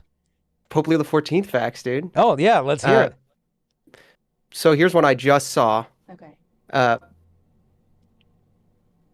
Pope Leo the 14th was seen by the rector of the major seminary in Rome saying the TLM in his private chapel a couple years ago, and he had the only indult to say the TLM in the USCCB in the 90s. So that's encouraging. He appears to be a registered Republican because he was voting in Republican primaries in Illinois when he was still living in the United States. So seems like he takes life issues very seriously, which, that's very good. So Plus. that's a plus. there's some cool photos of him floating around in fiddleback vestments at a Knights of Malta event. So yeah, um, some good statements on well, chastity relationships, actually. I mean, there's some good statements on hold on, let me pull this one up. I'm getting so many texts. I'm having trouble. I know. Yeah, mine's blowing up over here. Yeah. Oh I'm boy. having Yeah. trouble like Put it finding over all this stuff. there. In 2012, he was asked, the New York Times reported that he said in 2012 that the New York Times he indicated that in 2012 he said to the New York Times that pulp culture created sympathy for beliefs and practices that are at odds with the gospel. In that speech, he specifically referenced the homosexual lifestyle and alternative families comprised of same-sex partners and their adopted children. So, that's good. He's also very clear on women's ordination, which is encouraging, so that's good. The apostolic tradition is very clear, especially with regard to the question of the possibility or not of the ordination of women to the priesthood. So, yeah. So, I don't know. Yeah. It's like lots of Pope Leo stuff. He was born in Chicago, so he's eaten more hot dogs than all 266 popes previous to him combined. His most recent assignment was in Peru, and then he was the prefect of the dicastery for bishops. So, yeah. Do you think he had more hot dogs than Benedict had bratwurst? That's true. Is a bratwurst a hot dog? That's a question. I doubt it, though. I mean, you know, my favorite Benedict fact is that he used to have like the crystal wine decanters in like the apostolic apartments or palace filled with Fanta because he really liked Fanta. Who did? Pope Benedict. Pope Benedict had Fanta. And like instead of having wine, they would serve Fanta out of like the like crystal decanters in the apostolic palace because it was his favorite soda. There are pictures you can find of Pope Benedict getting Fanta poured out of like these like he's at like this super fancy dinner, formal dinner, but it's Fanta being served. So I'll give you a good Pope Benedict story. The Swiss guards were sitting at a table inside the Vatican. It's like an outdoor table alongside a building. I don't know if it's the Casa Santa Marta or whatever. And they're sitting there, and Swiss guards, I mean, God bless them, but they're not necessarily the most religious batch. These are guys that got to be native born from Switzerland, over 6 feet tall, Catholic, guard the point. But I mean, if I was like a 6-foot Swiss college guy, I'm like, that'd be a fun summer job. So some guys become Swiss guards that don't necessarily have the deepest devotional life. I'm sure some are very prayerful, holy people, but some maybe not so much so. So they were sitting around this table having a conversation, and apparently some of the language being used in this conversation was rather colorful in terms of some bad words being spoken back and forth. And they're sitting there at this like outdoor picnic table, and all of a sudden what floats down and lands on the table in between them is the papal zucchetto of Pope Benedict. He was walking apparently on an upstairs balcony, and he heard the conversation, and so he just drops the papal zucchetto plop right on the table in the middle of all the Swiss guards. They kind of look up, and there's Benedict, our good old German shepherd, just reminding them to keep their language in check and represent the church well. So cool little Pope Benedict story there. That's a great Pope Benedict story. Yeah. I think in my lifetime, Pope Benedict has been my favorite. I don't know. I just really liked him. I don't think it goes without saying who my fave. Oh my God. Yeah, we know. we know. My favorite stories from reading Mother Angelica's biography of all the stories, and there are the ones of John Paul like seeing her in a crowd and like going out of his way to go up to her, and then like the stuff he would say, like it was just like they only met like 3 or 4 times, but they clearly got along really well. Oh yeah. Like, and I listened to the audiobook of it, and I will say the guy who does the reading of it does excellent voice acting too. Oh, 'cause Raymond he does Arroyo's this like Mother Angelica impressions. Oh yeah, they're spot on. no, not Raymond, the guy who read the audiobook of Mother's biography. Yeah, Raymond. That's Raymond Arroyo. That's Raymond Arroyo. His John Paul impression is phenomenal. Oh, yeah, it's yeah. so funny. Oh, he's doing quite this the old theatrical. Mother Angelica. holy woman, strong woman, Oh, mother, and like over and over again, just like, That's great. yeah. yeah, no, he's There's a quite the great story thespian. of there's a great story of her during one of her many, shall we say, encounters with the USCCB in Yeah. the late 80s, early 90s, that John Favorite, Paul all-time favorite. sent her like a gift, and he told her to open it on her live show in the middle of this. So What she's was having a it? conflict with the USCCB. Hold on. So she's having a conflict with the USCCB, and he just out of the blue is like, "Oh, I'm going to send Mother Angelica a gift," right? And so it's a big wooden box, and there's like they told her to open it on the live show, and she cracks it open on the live show, and it's like a 4 foot tall monstrance from the people of Poland, like that they had given to him that he was giving to her. And the bishops were not thrilled because they took it as him being like, "Hey, I'm on Mother's side." And then later, Raymond Arroyo wrote in the Awesome. biography that later someone close to the Pope, and so we all know who that would be, confirmed for him that like, yeah, John Paul had seen what was going on and was on Mother's side, so he sent her the gift as like a subliminal like sign of support, and he Like had her open it wink on kind of thing, TV. right? Wow. Yeah, Yeah, Wow. that's yeah, beautiful. Oh, that's a great beautiful. story. I'm gonna go back and watch Yeah. that live show. I thought I saw them all. I don't recall that one. Oh, funny. That That's is cool. hilarious. That's They've great. wiped some of the tapes I found out from reading that biography. I mean, they wiped the tape of the second one ever, so Really? Huh. yeah. Hmm. Yeah, of Mother's second ever live show, because the second one ever, a young man called in with literally saying like, "I have a firearm up against my head right now. Oh, you didn't know that. I want to kill Well, it myself." would make sense. I would wipe something like Yeah. that. Yeah, that's And she talked him wonderful. out of it You, Wow. live on air, and then they had to wipe the tapes of it. But yeah, that's a true story. Her wow. second ever live show, she saved a young man's life, talked him out of suicide. I remember it was about 18 years ago. We were at EWTN filming a TV series at the time called The Pure Life. And we had a new baby with us at the time, Colby, who's just graduating high school here in a week. And so we went to the cloister where all the religious sisters were. And we've got this big, chunky, fat baby. And the nuns were just in love with them. And, Mother Angelica was not well physically, and I think she was bedridden at the time. And they're like, and the sister's like, "Oh, well, hey, give us the baby. We'll bring him inside the cloister." I'm like, "Really?" So we go over to the door, and the nuns bring our baby into the, EWTN cloister in Hansville, and they bring little Colby, and then he disappears for like 15 minutes. And he comes out, and they brought him to the bed of Mother Angelica, and she was playing with the baby in the bed, and then did this real long, serious prayer and blessing over him. And then she said, the sisters tell us, then we took him into the Adoration Chapel. But we're at Hansville, the Adoration Chapel's on one side, kind of the sanctuary, and it's kind of open air between where the cloister is and where the main congregation is. And then they said, then the baby started like crying and cooing in there, and like, what, we got to head out of there because otherwise people could hear a baby crying inside the cloister. And it's like, what's that doing in there?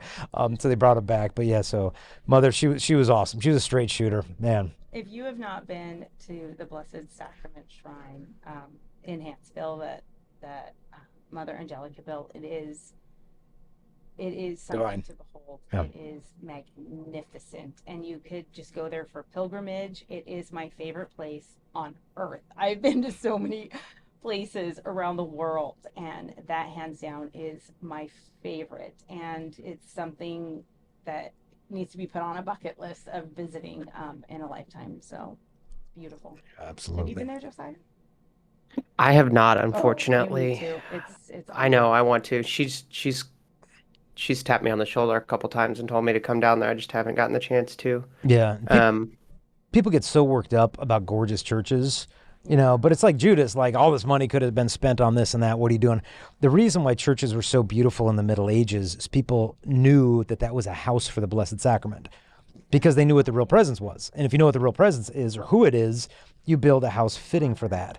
And so all of the beauty of Christendom and all the churches is because you're not building a really nice worship space, for yourself. You're building a tabernacle for the tabernacle itself. And that's why the churches are beautiful. When you've got someone like Mother Angelica that gets that and spares no expense to build something worthy of the Blessed Sacrament, you end up with a shrine like that instead of like what we've seen in the last 50 years of architecture out here where it's like a burp in the history of architecture. But thanks be to God, I think church architecture is swinging in the right direction finally. So, um, The inside of the tabernacle on that shrine is diamond encrusted. As it should be. Yeah. Do you know that why she built that? I'm sure you've heard the story. Why? Can we tell the people why? Oh, she was in somewhere in Latin America, and she was visiting a statue of El Divino Niño, and she heard the statue say to her, "Build me a temple." And so she built a shrine, and then with the new convent attached to it, and the sisters told her that she used to tell the sisters that, "Oh yeah, the divine child is running around. Like I see him running Yeah. around." Yeah. Like he used to just run around the halls and play, and she would see it. And yeah, so Yeah, and then when she got the whole satellite dish and antennas for it, like, yeah, she told the construction workers, like, put the antenna up on that hill, and they're like, oh, no, you can't put this kind of antenna on top of a hill. It's got to be down in a valley, and that'll help it transmit. She's like, no, I saw Michael the Archangel. He was on top of that hill over there. That's where they're like, all right, but don't wane to us, and the thing doesn't work right. And then they put it up there and they start broadcasting, and they're getting like complaints from China because like the signal is broadcasting so far. But yeah, it's a woman who's plugged people in in. Huntsville hearing it in their metal fillings. Yeah. Yeah. That's That's right. how strong it was. It's awesome. Yeah, it's so great. Yeah, dude, I could tell Mother Angelica stories all day. We have a question here from Anna, but Love her. Okay, fire away. so I'll read it for you. She says, "Greetings from Germany. Watching you guys since 2013. I converted in 2013 through your video 2003. I'm not sure which one that would be. Yeah, romance Thank you without guys. regret, old school. Oh my Yeah. gosh, that's so. Thank you guys. I hope praying for this Pope, his smile, he brings peace. We need to pray for our Pope. Greetings from single 33. Sorry, it seems English is her second language, so I'm just trying to greetings from a single woman who's 33 years old. So happy in Christ and pure life, praying for my future." So I guess it's not a question; it's just well wishes. So That's awesome. And prayers for you. Ask our listeners, viewers also pray for you as well. Let's pray for all these single young adults just staying true to Christ and waiting and watching, kind of living out the Psalms. How long, O Lord, will you make me wait? But just live with Christ in that time. So let's, 33, single, you sound like Jesus, so you're in good company there. So And don't get desperate. And am I gonna find the one and then do stupid things because you feel desperate and you have relationships that aren't good, and deep down so just wait it out, just stay prayerful, stay pure, and God will bless that.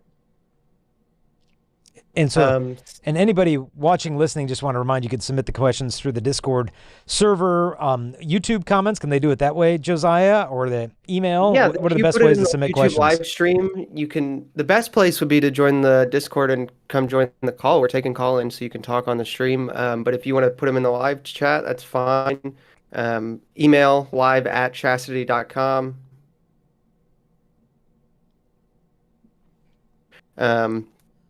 In a couple weeks, Jason and Crystalina will be out of town. We'll have Joey Pontarelli from Restored Ministries, and then I'll have 2 more weeks of Jason and Crystalina, and then yeah. So yeah, we'll be doing this weekly. We'll have guest hosts occasionally when Jason and Crystal have to do pilgrimages or retreats, but yeah. Yeah, and the ones we've got coming up, Crystal is going to be joining me in Italy for that one, and then also Switzerland.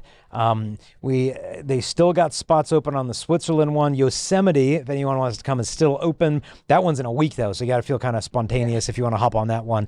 jp2trails.com, you can sign up. It's got a wilderness backpacking retreat for about 20 to 30 Catholic young adult singles. We've got Father Daniel Corso, just an awesome priest up from Canada, who's going to be celebrating the sacraments with us, doing spiritual direction. It was cool on the Utah ski trip retreat we did. He was hearing confessions on the chairlifts on the way up the mountain to go skiing. And so any place is a good place for confession.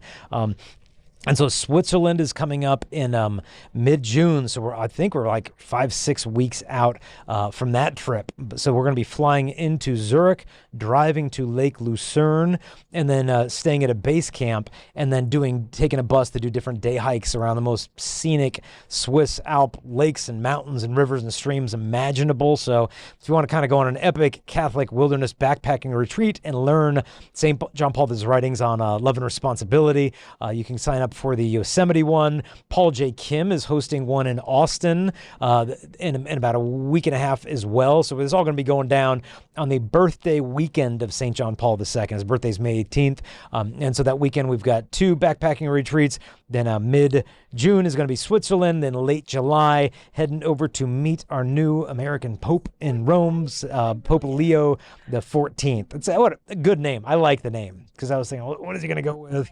Francis II or this or that? Like, who knows what direction? But yeah, Pope Leo the 14th. I don't know if you know that when Pope John Paul the First became Pope, he insisted his name would be Pope John Paul the First. Some kind of like papal theologians or whatever, that were around him or said, like, no, Holy Father, just in respect, that you don't call yourself the first until there's a second. Like, we didn't have Pope Francis the First. It was just Pope Francis. And so they said, you don't need to add the first. And John Paul the First response was, my name is John Paul the First. The second will be coming shortly. And what's interesting about that, not only did he, in a sense, prophesy that his pontificate would be short-lived, and it was at 33 days, but he also prophesied the name of his successor, John Paul II. And sure enough, when John Paul I was elected, he said to they asked him, will you accept? Because after they elect you, you have to willingly accept it. And then you head off to the room of tears, you get vested, then you go up to the loggia. But when they asked him if he accepted, he said, yes, but may God forgive you for what you have done. And he asked him, why did you choose me? The one who should have been chosen was the one behind me in the conclave. And then if you look at a later seating map of the conclave, you can see who was behind him was Karol Wojtyła. And so when they announced, John Paul II, I think the reaction was a lot like today. Carol who? Yeah. Wojtyła what? I mean, they didn't have internet back then. Imagine how puzzled people must have been for weeks after they announced Karol Wojtyła is the Carol. What the heck? Who is that? Like, maybe it's from, I remember people were saying, like, I think it's from Africa, because they had no idea because they didn't even know how to pronounce Wojtyła at the time. And so I think the church right now is in a similar place of just like, who is this man? But thanks be to God, we just hop on the internet and learn as much as you want 24 hours. But yeah, God's full of surprises, and he never stops surprising. And so let him surprise you. And let's pray for our Pope Leo the 14th. It's gonna get used to saying that. I have to be honest. When he came out, it reminded me of Pope John Paul II. Okay. When he came out, oh yeah, because he's wearing. I mean, all of it. I was just kind of like, wow, this is beautiful. So, yeah, so I can't wait to see him. I'm super excited to see him in July. As soon as we're done, I'm like, yeah. No, I mean, on my phone. Real quick, sorry everybody. They can't hear Crystalina as well, and I'm having a slight bit of trouble too. I don't think it's the mic. I think the positioning. I think it's the settings. So Jason, if you can you just go check the settings on input 2 there and make sure that it's on auto gain, and if it is, can you put it on manual and then turn it up to like 7 or 8 for me, please? Okay, I'm gonna be right back, folks. Sorry guys, it's our first stream and I'm producing virtually, so I don't have the buttons in my hand. So funny. Sorry, I thought I was talking. Am I talking loud enough? To be honest. That's way better, but the mic, Jason's mic is pointing at you, so I'm just wondering if your mic's not going as well for some reason. Hey everyone. Yeah. You You want to tell another Mother Angelica story? Mother Angelica's my favorite, to be honest. She's my favorite too. She is my favorite, and my career's dedicated to her. I spent Advent this past year dedicating my career to her, and then 2 weeks later, I started working for Jason. I love her. I pray to her all the time, and the time I was with EWTN and working with them, and I did all the research for the book that I did, it was such a blessing. And I watched 300 hours of all of her live shows, her call-in shows, her back whiteboard shows. Have you seen those old whiteboard shows? They started putting them on. Oh, I've seen the old whiteboard shows, yeah. Oh my gosh, they were so great. But I love how feisty and how faithful she was to Jesus. Yes. She's so faithful. She was such a faithful spouse, and nobody was going to go against the faith, Mother Church, and she was just this fierce defender, right? And this warrior, this little nun. And Josiah, if you look at her, it's just beautiful yeses. She's my she's my home screen right now. Yes, I love her. I love going and visiting Hansville. I go there once a year and I just sit and I spend 2 or 3 days with Jesus. and just go there and I pray. And I'm surprised, being a Mother Angelica fan, you haven't gone there, because that's the place to be, buddy. You just are missing out. So It's been you a gotta recent development go. in the past th 4 or 5 months, and Oh, I don't travel a lot. yeah. I I would be leave shocked if she didn't become a I saint. leave yeah. So I very rarely leave the area. I'm very happy where I am, so I need to get down there though. We do have a question. Yeah. Um, how do you talk to kids around the age of 10 about relationships when they're asking their parents if it's okay to have a boyfriend or a girlfriend? Any book recommendations? That's from Life is Good in the YouTube chat. Okay. Yeah, 10 years old. I mean, we got a 10-year-old boy, Joseph. He's awesome. I think the key is a lot of parents take an approach of just, no, nope, there's no date. Blah, blah, blah. We get so busy telling them when they can't date or can't date that we don't even explain the purpose of dating. And I think that's super important of like, what is the point of dating? The point of dating is not because you're lonely and because everyone else has a boyfriend or girlfriend. The point of dating is to find a spouse. It's a serious time of marital discernment, and it's like getting on a road with two exits: breakup or marriage. That's it. Those are the only two possible outcomes of a dating relationship. And if that's the reality, then what's the point of committing to anybody unless you can see the relationship really going the distance? Now, in American culture, this is the first time in the history of the United States where the majority of Americans are single. Like, that's never happened before. And as a result, the average age at which an American first marries, I know among the women, it's like 29 years old, which is way late, in my opinion. It's partly because people are putting career first. It's partly because the maturation of men, I think, is happening much at a slower pace than ever before. But if it's the reality of like, okay, that's where the age is typically at, where does that leave a 10-year-old kid of like, okay, it could be a decade or two before you get married, and that's the reality. What's the point of stirring up a committed romantic relationship when marriage is so far off? The happiest high school students I've met in America were the ones who told me, Jason, I don't even see a point of dating in high school, because even if I do meet someone great, who cares?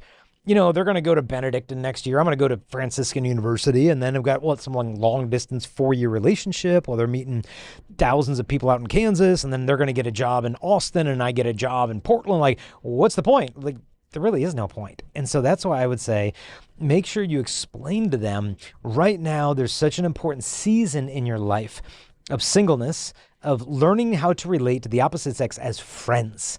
Because friendship is the foundation of romantic love, like concrete is the slab under a skyscraper. If you don't let that concrete slab set and be solid, you undermine the integrity of the entire structure that stands above it. Same thing with a romantic relationship. You need friendship to have intimacy. And so you could just encourage your 10-year-old, like, it's totally natural to have crushes and to fall in love, and it's so exciting and it's wonderful, and you start imagining, I wonder who I'm going to end up with. Is it this one? Is this the one? Is that the one? And you could say, look, I went to a junior high and I still know one kid from my junior high class. I went to a high school of 1,000 kids. Today I know 2 of them. I mean, Crystal's high school is like 3,000 people. Today she's in touch with none of them. And so helping them just to see it from that perspective of, you're going to meet a lot of people, some of whom are really attractive, but their personality not so attractive. Some people that aren't very attractive, but their personality is. And, and hopefully the time will come where you meet someone where their personality and their physical attraction is something that draws you in. But take your time. There's no rush. And thank your child if they're asking you questions. I'm so glad that you asked me this, because what you're doing is education in human sexuality, which is not sex ed. It's not just labeling parts. It's like, no. This is about marital preparation when it should be happening 10, 15 years before the big date, having this conversation so they know, wow, that conversation went well. I feel like I can talk to mom about anything. That's what you want them to leave the conversation with. Like, mom received me really well. I don't feel shamed or condemned in the conversation. I feel closer to mom. I feel like what she said made sense and she really listened to me. Or if they're asking, tell me more. I'm like, wow, what makes you bring up that question? Are your friends talking about it? Make sure you're not just saying, okay, they asked me a question, here's my 10-minute answer. Make sure you're asking them questions, listening to what they have to say, because you'd be surprised how they open up if you do that reflective listening. But yeah, your thoughts on 10-year-olds asking about dating relationships. It's good. Answer the question, answer it honestly, but also ask them about their friendships with girls, because I think in our culture there's so much pressure to date, especially at young ages. Like, what level of social media are they on? What shows are they watching? Like, what are their friends like? Who are they surrounding themselves with? And is there this social pressure to actually have a girlfriend at such a young age? That's something to look at, but to just take a step back and really actually just talk to them about their friendships with girls, and do they even know how to have a friendship with a girl, or is it always just go to that place where they have to have a crush, or they feel like, oh, it has to be a girlfriend, or she just can't be a friend? Because I think there's also a lot of confusion, because in our society there isn't a lot of like teaching, even in shows or in music or social media, of just people being friends, or young kids just being friends. It's always this romantic thing, and they think that's the expectation that they have to meet, and they don't, and I think also, um, getting them at such a young age also is a massive distraction, because at the end of the day, you're not going to get married till you're maybe in your 20s, your 30s, right? But there's always a distraction to find that significant other, then I'll be significant, or that's when my life's going to begin, or like this search has begun, and you're always distracted with that. And I feel like it's a carrot that the evil one puts in front of people, and it consumes them, because they can't focus on what God is asking them to do in their lives, and who He created them to be, and the mission at task that is at hand for them. They completely are pushing that aside, thinking, is this the one? Is this the one? Getting on dating and apps and looking, and constantly just distracted, when they're not doing what is right in front of them and what God is asking them to do. Because if they would just do the things God is asking them to do, and fulfilling that mission, that purpose, and growing into that, eventually marriage will come. That significant other will come in doing the will of God. And I always ask my kids, what do you think God wants you to be when you grow up? Those are the conversations I try to have with them. And they're like, maybe a priest. Sometimes they'll say that. I don't ever push any kind of vocation. He's like, but I want to be a baseball player, and it always goes to their wants. But their heart kind of leans to like, well, maybe God wants this, but I want this, and there is a difference there, and maybe teach them that at a young age. But I would really focus in on, do you know how to be friends with a girl, and what does that look like, and not always it turning into some crush thing, Yeah. Yeah. And not just don't be anxious. St. Paul says that like the single woman is anxious about the things of the Lord, but the married woman is, anxious about the things of the family and the husband. We get it totally backward, and we make the single woman anxious about finding a husband. It's not supposed to be that way. Just have no anxiety at all, like Paul says, but with, thanksgiving, with prayer and petition, make, requests known to God, and the peace that surpasses all understanding will guard your hearts and minds in Christ Jesus. And so just, make your desire known to God, but just be at peace. Don't be anxious. I had heard of a high school couple, because a lot of high school kids will ask me like, well, when should I start dating? My parents say I can't date till I'm like 47 or whatever. My parents are Nazis. They won't let me date at the age of 11. What's your take? I'd read of a high school couple that had a good relationship. I mean, God was at the center. They prayed together. They were seniors in high school. They're hanging out at the girl's house, and the girl's dad comes in and says to the boy, hey, would you mind hopping in the car with me? I want to run some errands. I'd like to talk to you. The kid's like, all right, whatever. And then in the car, and the dad's like, well, what is this I hear about you having such strong feelings for my daughter? And the boy's like, oh, your daughter's like the most amazing girl in the world, and I could totally see myself marrying her one day. And the dad's like, I agree. Like, she is the most amazing girl in the world. But I'd really prefer for her to focus on getting ready for college, sports, friendships, academics, than being in some like super emotional, committed romantic relationship at the age of like 17 or whatever. So if you guys can kind of scale it back a little bit, just focus on the friendship, really appreciate that. And the guy kind of saw the wisdom of what Dad was saying, but he's kind of like heartbroken at the same time. And he gets back to the girl's house. The girl's like, what did my dad talk to you about? And he told her, and they're like, okay, well, what do we do? Like, we're at a crossroads. Do we continue to date behind your dad's back, or do we just break up and just be friends? And they decided to keep dating behind the dad's back. But it was really gnawing at the guy's conscience, because he did respect the dad. And he said to the girl, like, I can't keep doing this, because like, if your dad finds out that we're lying, that's going to ruin your relationship with him, my relationship with you and with him, and it's just going to be a big mess. But before they could tell the dad the truth, he caught them in a lie. And the whole thing was ruined. It was just a mess, just dumpster fire, just disaster, and everyone's crying. And the boy says to the dad, like, well, my feelings for your daughter are so strong, I can't just be friends with her. I either got to be your girlfriend or I know what to do. And the dad's like, well, if you don't know how to just be your friend, then maybe it's a sign you're not ready to be the boyfriend. And, they said goodbye. And she, the girlfriend, handed back to him all the love letters that he had ever written to her. This is like more than 100 pages of handwritten love letters. And they said goodbye. And that night he came back to her house and he dug in her front lawn a hole, and he put a shoebox filled with all these love letters and he buried it, covers it with dirt and leaves and stuff. And then he just looked up at the house in the dark and he prayed to God and he said, God, you know my heart. If there's any man in the world who can love her better than I can, I want him for her. But God, if I am that man, please change the heart of her father. And he said, amen. And he left and he went off to college, and a year went by and 2 years went by.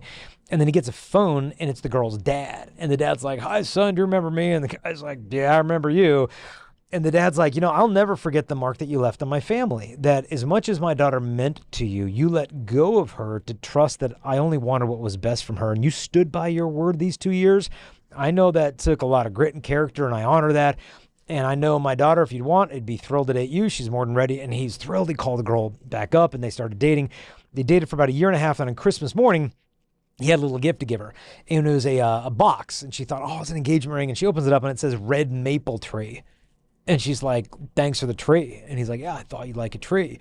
And the dad's like, why don't you guys go plant the tree? And the girl's like, no, it's Maryland. It's Christmas morning. It's freezing. I don't want to plant the tree. And the guy's like, no, I think we should plant the tree. And she's like, no, it's too cold. He said, I think we should plant the tree. So she's like, okay, plant the tree, the control freak. So they go in the front yard and he pulls a shovel out of the dad's garage. Said, I think this would be a pretty good place to plant our tree. And he starts digging at the place where he had buried the box years earlier. And he found the old dusty box and he lifted up the lid. And then he handed to her the final love letter that he had written to her that night, which he'd never seen before, which was his marriage proposal to her. And on bended knee, he asked her to be his bride. And today those two are married and raising a family together. So it's proof that God honors those who honor him. And so share this with the young people. Let them know God is the author of romance. He's not here like a parent is. Their parents aren't trying to stifle your ability to be loved. They're trying to lay the foundation for a love that will last for a lifetime. Are there any good books that you can recommend to the parents with the 10-year-old? Of a 10-year-old, I would recommend, if you get on and you just start Googling like theology of the body books for kids, stuff will pop up on Pauline Books and Media, Tobet, which is theology of the body evangelization team, Ruah Woods is RUAH Woods. They will have programs, books for preschool kids, for 5th graders, 6th graders, all these different age brackets, introducing them to the theology of the body, that your body is a gift and you can make a gift of yourself by helping your mommy with the dishes or whatever, but just starting laying the foundation of these things. Our programs typically started around 6th grade. We have one that we have done in Vision through Ascension. So Ascension, they're the ones that have the Bible in the Year podcast, Father Mike Schmitz, all that great stuff. So if you go to Ascension, you'll see our Theology of the Body curriculum for middle school kids called Envision. That's for 6th, 7th, and 8th. And the high school program is called You, Life, Love, and the Theology of the Body. So our content begins around grade 6 and moves up. For kids younger than that, there are resources like Good Pictures, Bad Pictures, and Good Pictures, Bad Pictures Junior, which helps learn them how to guard their senses online and on screen time. But yes, when it comes to the birds and the bees, there's another book called The Joyful Mysteries of Life. It's a French author, I believe, but it's an orange kind of old 1980s looking cover, but it explains how babies are made through reflection on the mysteries of the rosary. But it's just a good, kind of good birds and bees book through a Catholic perspective. It's called The Joyful Mysteries of Life. And then when the kids get into the adolescent years, all the stuff is at chastity.com in terms of our books and resources on pornography, dating, chastity, modesty, starting over, all kinds of stuff like that. Awesome. Very cool.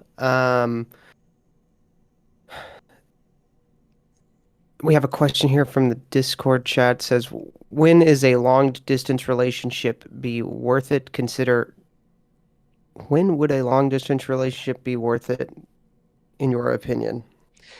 Well, it's a tough one. You have to evaluate, is there a founded hope that we could live within the same vicinity of each other within a reasonable time span?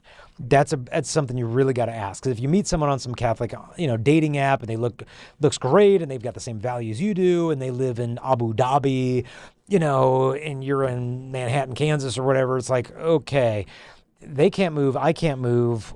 I need to take custody over my heart, that I'm careful, that I'm not having these online in-depth conversations of my deepest, darkest trauma and my greatest memories and spiritual experiences for 4 hours every night when I know they can't move and I can't move. So you got to be careful there. Now, when Crystalina and I met, we met in the Bahamas during a chastity conference out there. I mean, we need to get more of those gigs on the calendar. Sony Bahamas, we're ready to do some more chastity talks out there. But we met there, and then she moved back to Colorado. I went back to California, and it was like, okay, now we're in different states, but we know we like each other, and let's just kind of talk and see what happens. And we kind of kept in touch a little bit over that year, and then after a year, we started talking a lot more. And then it became clear, okay, this seems to be heading somewhere, but I can't leave my job. I was with Catholic Answers at the time in San Diego, but she had more flexibility in terms of her job location. And so she made the move, and she went out to live with, I think, some family out in Riverside for a little while, and then went down to San Diego. But in order to discern the sacrament of marriage and dating, like, it needs to take place in reality, because you got to see the ugly, you got to see the good, the bad, everything, and you only get that in the day-to-day, because you can pretty much be whoever the heck you want over a screen. And so I think when it comes to the long distance, it's not a deal breaker. It's not. It could be an opportunity to really build a nice, chaste friendship. But the big thing you got to look at is like, okay, at some point, somebody's got to move. And that's going to take a leap of faith and an investment. And I know some couples that, like, they met long distance. They didn't know how it was going to work out. And then as it became a lot more serious, it's like, okay, I'm just going to move. And I don't even know anybody who lives near you, but I really think God's calling me. And they pull the trigger, because one of the most important and overlooked aspects of discernment is action. Not 10,000 novenas in a row, not just endlessly discerning this into oblivion, acting. Let's give it a shot. Let's see what happens. Let's go. Because you a lot of times get answers a lot more quickly through action than you do from the paralysis by analysis method. And so if you can move there, have them move out. Worst thing happens, doesn't work out, move back. To me, that's a lot better than just trying to figure out this crystal ball of the future while neither one of you are really willing to pull the trigger and go. So any other thoughts on long distance relationships? And you really need to look at and be honest with yourself. Does your long distance relationship actually live in reality? Is it really tangible? Like, have you flown out and seen this person? Have they flown out and seen you? Are they actually making effort towards you and coming and seeing you and spending the time, spending the money, making that effort? Or is it you investing in them? Mm-hmm. And then when you do see them, is it weird? Is it awkward? Are there expectations? What's that like? And then when you're getting away from them and you're coming back home, are you justifying a lot of actions and weirdness and things? Well, this wasn't that bad, I guess, or it wasn't that bad, because you have this emotional bond and you're dating your imagination when you just got a dose of reality that you didn't like. So it's easy and more comfortable to kind of just sit back in that. And that's dangerous. And you're wasting your time, you're wasting your life, you're wasting your calling. And if you know deep down the person that you're with, it's probably not going to go anywhere, you're wasting time, and you're wasting God's time. And I know it's comfortable, it's good, you have someone there, you feel like someone who's reliable, you don't feel alone, you have a companion. But at the end of the day, if you know this probably really won't go anywhere, it's just a relationship of use, is what I think. And filling that emotional void, that's never actually gonna be tangible in reality. So that's something, and I know that's really harsh and it's a lot said, but it's the truth. And God has created you for a purpose, a plan, and you're wasting it away texting and calling and talking late at night and avoiding real life. But if there is a relationship that is very tangible, that really it could turn into something, and that could potentially be your future spouse, then yes, absolutely. But just make sure your friends, your family are involved, and this isn't something you're doing on your own, that you're inviting people that love you into it and the entire situation and the reality of it all, and they will also help you walk through that. But it's never something you just want to do on your own either. Yeah, so kind of prudent risk. You got to be willing to risk, but be prudent and be careful of what I would call the slingshot effect, meaning you meet this person, you're endlessly talking to each other, getting so emotionally attached, you're far apart, and then you finally have a chance to be in each other's company, and things get physical so fast because your body, especially for women, wants to go where the heart goes. And if there's no custody of the heart or of the imagination, custody of the body is difficult to practice. And so just make sure that you're not trying to make up for too much lost time physically when you get together, because like we feel so repressed and, just isolated from each other, then we get together and you just go too far, because what sin promises you is unity, and chastity will separate you. This is the lie. And then you think, okay, doing this will make us closer, but then when it's over, you feel alienated from each other because Christ isn't in between you, when there's sin there. Whereas what chastity does, it looks like it's going to separate you, but the sacrifice unites you, so that when that trip is over, is your conscience at peace? Like, wow, that guy really guarded my innocence. And that guy not just accepted and respected the boundaries I placed upon him because those aren't my values, but he actually helped us to avoid occasions of sin.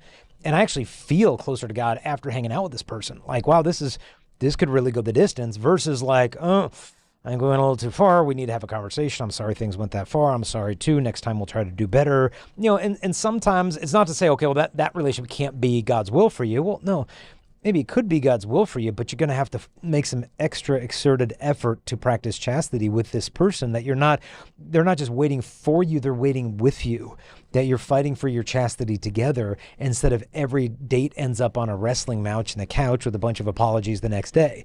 It's like, where are we headed in this relationship? And so be on guard against the slingshot effect of being so far apart physically and so close emotionally that when you finally get together, you go too far physically and end up emotionally and spiritually far from one another. So we are at the top of the hour, and I know we've got to pick up offspring from school here shortly.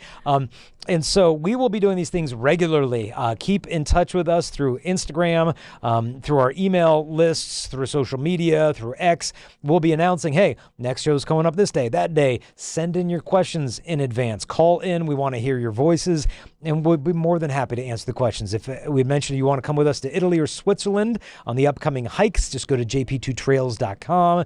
If you want to support this show, please support our family on Patreon. Just patreon.com/Jason Ebert. The community of supporters there contribute to make this entire show possible. The lighting, the technical stuff, all the editing, like, it really helps when we have supporters on Patreon. If you want to donate to the nonprofit that we run, Chastity Project, you can do that at chastity.com. And so you can support us on Patreon. That goes to support our family. And then the podcast, chastity.com, goes to support the nonprofit Chastity Project. But please join us next week. Send in your questions in advance. I know Patreons will get exclusive access to have their questions bumped up to the top of the list, so that's a bonus there. Josiah, any last notes before we sign off here? Nope. Everybody have a great evening/afternoon. And happy And, Mother's Day. Happy Mother's Day. Don't forget to call your moms, and come back next week. We'll announce shortly the time, hopefully. So, and do not forget to pray for Pope Leo the 14th, okay? Do a lot more praying for him than worrying about anything in the future. Just keep praying for him, and I know he would appreciate those intercessory prayers. If you want, come with us to Italy. See him in person in July. God bless you guys. Great to see you.